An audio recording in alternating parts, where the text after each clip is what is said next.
بسم اللہ الرحمن الرحیم۔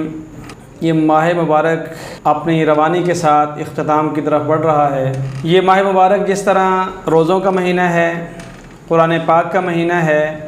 اسی طریقے سے یہ صدقہ اور خیرات کا مہینہ بھی ہے۔ اس ماہ مبارک کے حوالے سے ایک خاص صدقہ جسے صدقۃ الفطر کہا جاتا ہے وہ صاحب نصاب افراد پر واجب ہوتا ہے۔ حضرت اکرمہ رضی اللہ عنہ حضرت عبداللہ بن عباس رضی اللہ عنہما سے روایت کرتے ہیں کہ نبی کریم صلی اللہ علیہ وسلم نے فرمایا، فرض رسول اللہ صلی اللہ علیہ وسلم زکوٰۃ الفطر طہرۃ للصائم، اور آگے فرمایا کہ وطعمۃ للمساکین، جس کا مفہوم یہ ہے کہ آپ صلی اللہ علیہ وسلم نے صدقۃ الفطر کو واجب قرار دیا۔ یہ صدقۃ الفطر روزہ دار کے لیے طہارت کا ذریعہ ہے بیکار اور بیہودہ باتوں سے، اور پھر فرمایا کہ طعمۃ للمساکین، اور غرباء، فقراء اور مساکین کے لیے خوراک ہے، ان کے کھانے پینے کا ذریعہ اور سبب ہے۔ اس کی روشنی میں جس طرح مسلمان پر جو صاحب نصاب ہو سال کے بعد زکوٰۃ فرض ہے، اسی طریقے سے جو صاحب نصاب ہو اس کے اوپر رمضان المبارک کے آخر میں صدقۃ الفطر بھی واجب ہے۔ صدقۃ الفطر کس شخص پر واجب ہے اور اس کا نصاب کتنا ہوتا ہے، اس حوالے سے مختصر سی عرض یہ ہے کہ سونا، چاندی، نقد رقم یا مال تجارت، اور اسی طریقے سے گھر کا غیر ضروری سامان، یہ سب ملا کر کم سے کم اگر 52.5 تولہ چاندی کی مالیت کا بن رہا ہو، اور عید والے دن کوئی شخص اتنے کا مالک ہو تو وہ صاحب نصاب ہے، اور اس پر صدقۃ الفطر ادا کرنا واجب اور لازم ہے۔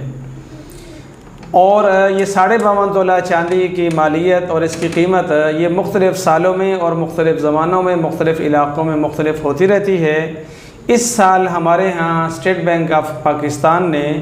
جو زکوٰۃ کا نصاب مقرر کیا وہ تقریباً 80,000 روپے ہے۔ مارکیٹ میں اس کا ریٹ تھوڑا سا کم ہے، لیکن بہرحال یہ کہا جا سکتا ہے کہ 75,000 80,000 کی لگ بھگ مالیت کے برابر اگر کوئی شخص عید والے دن مالک ہے، کن چیزوں کا، سونا ہو یا چاندی ہو یا نقد رقم ہو یا مال تجارت ہو یا گھر کا غیر ضروری سامان ہو، یہ سب ملا کر اتنی مالیت کی رقم یا مالیت بن رہی ہو تو وہ صاحب نصاب ہے، اور اس پر صدقۃ الفطر ادا کرنا واجب ہے۔ کس کس کی طرف سے ادا کرے گا؟ اپنی ذات کی طرف سے ادا کرے گا، اپنے نابالغ اولاد کی طرف سے ادا کرے گا، اسی طرح اپنے اہل و عیال کی طرف سے ادا کرے گا۔ اور کن کو ادا کرنا ہے، یعنی اس کے مستحقین کون ہیں؟ تو اس کے مستحقین وہی ہیں جو قرآن پاک میں انما الصدقات للفقراء فرمایا کہ فقراء، مساکین، غریب لوگ اس کے حقدار ہیں۔ کتنا غریب ہو؟ تو جو اس کے نصاب بتایا گیا ہے کہ جس شخص کے پاس 52.5 تولہ چاندی کی مالیت کے برابر کوئی بھی ایسی چیز جو اس طرح کی مالیت بنتی ہے اور وہ صاحب نصاب بنتا ہے، جو شخص اس سے کم مالدار ہوگا وہ صدقۃ الفطر کا حقدار ہوگا۔ تو اس مالدار کی ذمہ لازم ہے کہ یہ عید والے دن عیدگاہ میں جانے سے پہلے اس کو ادا کر کے جائے، اور اگر اس کے بعد ادا کرے گا تو بھی ثواب ہوگا، ذمہ لازم رہے گا، لیکن بہتر افضل یہ ہے کہ وہ چاہے رمضان کے آخری عشرے میں ادا کر دے، رمضان المبارک میں ادا کر دے، عید کی رات ادا کر دے، عید کی صبح ادا کر دے، عیدگاہ جانے سے پہلے لازماً ادا کر دے۔ تو آپ صلی اللہ علیہ وسلم نے جو فرمایا کہ یہ طہرۃ للصائم ہے، کہ یہ روزے دار کے روزے کی پاکیزگی کا باعث ہے بیکار باتوں سے اور بیہودہ باتوں سے۔ اس کا مطلب یہ ہے کہ روزہ رکھنے کے بعد ہم سے کوئی غلطی ہو گئی، بھول ہو گئی، روزے کا حق ادا نہیں کیا جا سکا، جو اس کا مقام تھا، منصب تھا، نزاکت تھی، نفاست تھی، ہم اس کے مطابق ادا نہیں کر سکے، تو یہ شخص جو یہ فطرانہ ادا کر دے گا تو روزے کی کمی بیشی کی طرف سے اس کی طرف سے کفارہ ہو جائے گا، کفایہ ہو جائے گا۔ اس لیے کہ روزہ ایک خالص عبادت ہے اللہ تعالیٰ کی، جس کا اجر خود اللہ تعالیٰ نے اپنی رضا یا اپنی ذات رکھی ہے۔ بہت کم ایسا ہے کہ ہم روزے کو اس کی شان نشان ادا کر پائیں، چونکہ آنکھ کا بھی روزہ ہے، زبان کا بھی روزہ ہے، دل کا بھی روزہ ہے، دماغ کا بھی روزہ ہے، اعضاء کا بھی روزہ ہے، پیٹ کا بھی روزہ ہے، تو کہیں نہ کہیں ہم سے کچھ نہ کچھ بھول چوک کمی بیشی ہو جاتی ہے۔ تو آپ نے فرمایا کہ جو شخص فطرانہ ادا کر لے گا تو اللہ رب العزت اس کی ان چیزوں کی کمیوں کو دور کر دے گا۔ جیسے زکوٰۃ ہے مال کی سال کے بعد، تو وہ ہماری اس مال کی زکوٰۃ اس کی پاکیزگی کا باعث ہوتا ہے، تو یہ صدقۃ الفطر جو زکوٰۃ ہے یہ ہمارے روزے کی پاکیزگی کا سبب ہوتا ہے۔ اور یہ جان کا صدقہ ہے، یعنی اپنی ذات کا، اپنے نوالغ اولاد کا، اپنے اہل و عیال کا۔ تو اس صدقے کی برکت سے اللہ رب العزت ان سے وباؤں کو، مصیبتوں کو، آفات کو، بیماریوں کو ٹال دیتا ہے، دور کر دیتا ہے۔ دوسری طرف آپ نے فرمایا کہ یہ غریب اور مسکین کے لیے طعمہ یعنی خوراک ہے۔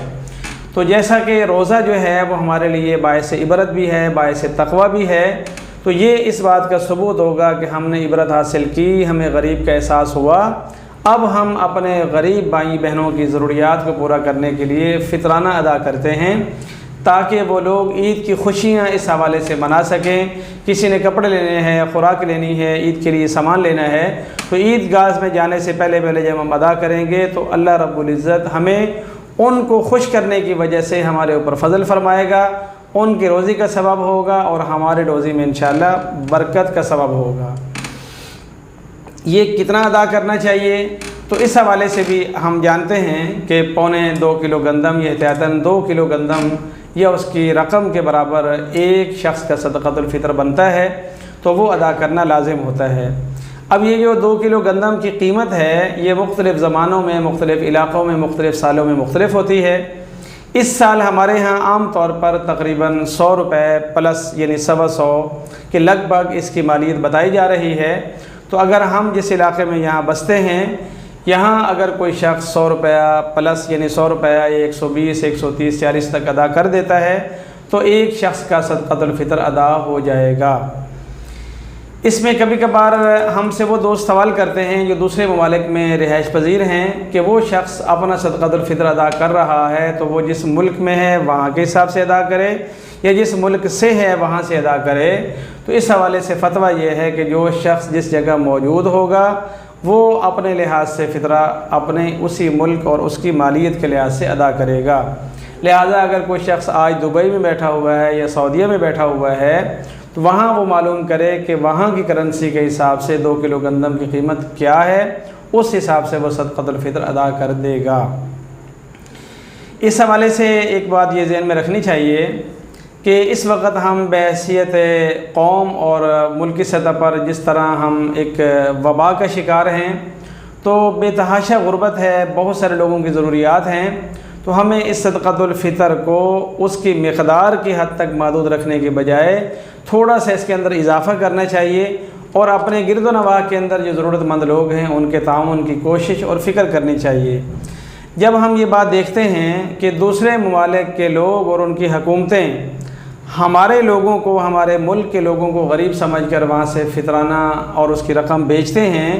تو خود ہمارے ملک کے مالدار مسلمانوں کو چاہیے کہ یہ بھی تو سمجھیں کہ ان کے ملک کے اندر بے شمار غربت ہے، بے شمار لوگوں کی ضروریات ہیں، مجبوریاں ہیں، مسائل ہیں، تو اپنے فطرانے سے کچھ بڑھ کر اگر ہم ادا کریں گے تو انشاءاللہ ہمارے روزے بھی پاکیزہ ہو کر اللہ کے ہاں قبول ہوں گے،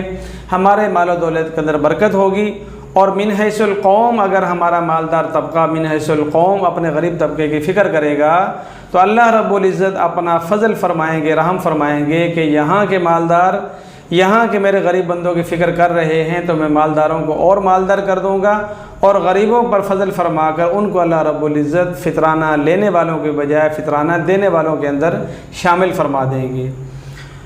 اور ان حالات میں خاص طور پر ہمیں تھوڑا سا سخاوت والا عنصر مزید اپنانا چاہیے، اس لیے کہ اس وقت جس طرف ہماری قوم جا رہی ہے، جس طرح کے حالات بنتے جا رہے ہیں، تو نارمل حالات کے اندر بھی ہمیں تھوڑا بہت اپنی ضروریات کو تھوڑا مختصر کر کے، اپنی خواہشات کو محدود کر کے یہ سخاوت والا پہلو اور صدقے اور خیرات والے پہلو کو زیادہ اپنانا چاہیے، تاکہ ان مشکل حالات کے اندر جب ہم کسی بندہ مومن کی خوراک کا ذریعہ بنیں گے تو اس کے دل سے جو دعا نکلے گی انشاءاللہ وہ سیدھی عرش پہ جائے گی، اور عرش سے انشاءاللہ سیدھی برکتیں اور رحمتیں ہماری ذات میں آئیں گی، ہمارے خاندان میں آئیں گی، ہمارے کاروبار میں آئیں گی، ہماری دولت میں آئے گی، ہمارے مال میں آئے گی، ہماری صحت میں آئے گی، ہماری جوانی میں آئے گی۔ تو انشاءاللہ اگر ہم یہ سخاوت، صدقہ اور خیرات کو ذرا زیادہ مقدار میں کر لیتے ہیں تو یہ مشکل وقت تو گزر جائے گا، لیکن اللہ سے جو محبت اور شفقت لینے کا یہ وقت ہے یہ پھر شاید دوبارہ اس طرح پر نہ آئے۔ اور دوسری طرف جو ایسے حضرات ہیں جو مستحق ہیں تو وہ بھی اگر تھوڑا سا صبر اور شکر کے ساتھ وقت گزاریں گے تو اللہ رب العزت انہیں بھی انشاءاللہ غنی کر دے گا۔ قرآن پاک میں آتا ہے وَإِنْ خِفْتُمْ عَائِلَةً فَسَوْفَ يُغْنِيكُمُ اللَّهُ مِنْ فَضْلِهِ إِنْ شَاءَ کہ آیا میرے بندو اگر آپ ضرورت مند ہونے کے باوجود سوال کرنے سے یا ایسا انداز اپنانے سے بچیں گے جس سے دوسرے کو لگے کہ آپ غریب ہیں، تو اللہ نے چاہا تو ان قریب اللہ رب العزت آپ کو غنی کر دے گا، مالدار کر دے گا۔ تو ایسے حالات میں اگر کوئی کم مالدار بھی ہے، وہ سمجھتا ہے کہ مجھ پر صدقۃ الفطر واجب نہیں، لیکن اللہ تعالیٰ نے اس کو روزی روٹی مناسب انداز سے دی ہوئی ہے اور وہ پھر بھی اپنے سے غریب لوگوں کا خیال کرتے ہوئے صدقۃ الفطر ادا کرتا ہے، تو اللہ رب العزت آئندہ سال اس کو اتنا مالدار کر دے گا کہ اب اس پر صدقہ واجب ہو رہا ہوگا، یہ اتنا غریب نہیں رہے گا بلکہ مالداروں کی لسٹ میں آ جائے گا۔ اور اس کا ثبوت اور دلیل وہ صحابہ کرام کا طریقہ ہے جس کے بارے میں فرمایا وَيُؤْثِرُونَ عَلَىٰ أَنفُسِهِمْ وَلَوْ كَانَ بِهِمْ خَصَاصَةٌ کہ وہ صحابہ اللہ کے ایسے بندے ہیں کہ اگر ذرا برابر بھی کوئی چیز ہوتی ہے تو اپنی ذات کے لیے استعمال کرنے کے بجائے وہ اپنے دوسرے بھائیوں کو ترجیح دیتے ہیں۔ کتنی ترجیح دیتے ہیں؟ اتنی ترجیح دیتے ہیں کہ میدان جنگ کے اندر اگر آخری وقت ہے، پانی کے بوند بوند کو ایک انسان ترس رہا ہے، پانی پاس آنے کے بعد اگر اس کا زخمی بھائی پانی مانگتا ہے تو پانی پلانے والے سے کہتا ہے کہ مجھے چھوڑیے، میرے بھائی کو پلا دیں، میری جان جاتی ہے پیاس میں تو جائے، میرے بھائی کی جان بچ جائے۔ وہ صحابی جب اس صحابی کو پانی پلانے جاتا ہے تو اس سے اگلا زخمی صحابی کہتا ہے پانی، تو دوسرا کہتا ہے کہ میری جان پیاس میں جاتی ہے تو جائے، آپ میرے تیسرے بھائی کو پانی پلا دیں۔ تو پانی پلانے والا صحابی کہتا ہے کہ جب میں تیسرے تک پہنچتا ہوں تو وہ بھی اللہ کو پیارا ہو چکا، واپس اگر پہلے تک آتا ہوں تو وہ بھی جنت میں پہنچ چکا، اور اس سے پہلے واپس اپنے بھائی کے پاس آتا ہوں تو وہ بھی اللہ رب العزت کو جان دے چکا ہوتا ہے۔ تو یہ جو منظر ہے اس طرح کے اثار اور قربانی کا، وہ چشم فلک پہلے بھی نہیں دیکھ پایا تھا اور بعد بھی نہیں دیکھ پایا۔ تو یہ صحابہ کرام کے طرز عمل سے ہمارے لیے سبق ہے کہ ہم بھی ضرورت مند ہیں، ہم بھی غریب ہیں، ہم بھی مجبور ہیں، ہمارے بھی بچے ہیں، ہماری بھی ضروریات ہیں، لیکن پھر بھی صحابہ کا طرز عمل ہمیں درس دیتا ہے کہ تھوڑا سا بھائی کا خیال کر لیں، وہ بھی غریب ہے، ضرورت مند ہے تو وہ ایک اور ضرورت مند کا خیال کر لے، تو اللہ رب العزت کی پھر رحمتیں اور برکتیں ایسی آئیں گی کہ صحابہ کرام کہا کرتے تھے کہ کہیں اللہ تعالیٰ نے ہماری قربانیوں کا اجر ہمیں دنیا میں ہی تو نہیں دے دیا کہ اتنی مال و دولت کی ریل پیل ہو گئی ہے۔ اور اسی طریقے سے ہم یہ بھی جانتے ہیں کہ مدینہ کے اندر کسی کے گھر ایک سری آتی ہے پکنے کے لیے، تو وہ یہ سوچتا ہے کہ میرے ساتھ والا مجھ سے زیادہ غریب ہے، اس کے بچوں نے شاید کافی دنوں سے گوشت نہ کھایا ہو، وہ ان کو بیچتا ہے، وہ دوسرے گھر، وہ تیسرے گھر، وہ چوتھے گھر، یہاں تک کہ آخری گھر والا پھر پہلے گھر کی سوچتا ہے، اور وہ تھوڑا سا گوشت جو ہے وہ پھر پہلے گھر میں آ جاتا ہے۔ تو میں نے عرض کیا کہ آج کل کے حالات میں بہت زیادہ ہمارے ہاں بے چینی، ضروریات، مجبوریاں ہیں، تو ہمیں بحیثیت مجموعی منہج القوم اس بات کو فکر کرنی ہے کہ انشاءاللہ ہم نے ہر زمانے میں، ہر مشکل میں پاکستانی قوم نے اپنی قوم کا خیال کیا، تو آج کل جن حالات سے ہم دو چار ہیں اس میں بھی ہمیں انشاءاللہ اسی عزم کے ساتھ، اسی فکر کے ساتھ، اسی جذبے کے ساتھ ہم نے اپنے بھائیوں کا خیال کرنا ہے، جیسا کہ ہم نے بالا کوٹ کے زلزلے کے اندر خیال کیا تھا، یا پھر جب کبھی کوئی سیلاب آیا تو ہماری قوم اپنے بھائیوں کے پاس پہنچی۔ تو آج کل وہ حالات ہیں، ایک رمضان المبارک ہے، دوسری طرف غربت اور ضرورت ہے، تیسری طرف ہمارا احساس ہے، تو اللہ رب العزت ہمیں دیانتداری کے ساتھ اپنے بھائیوں کے خیال کرنے کی توفیق عطا فرمائے، بالخصوص ہمارے مالدار طبقے کو اپنی ضروریات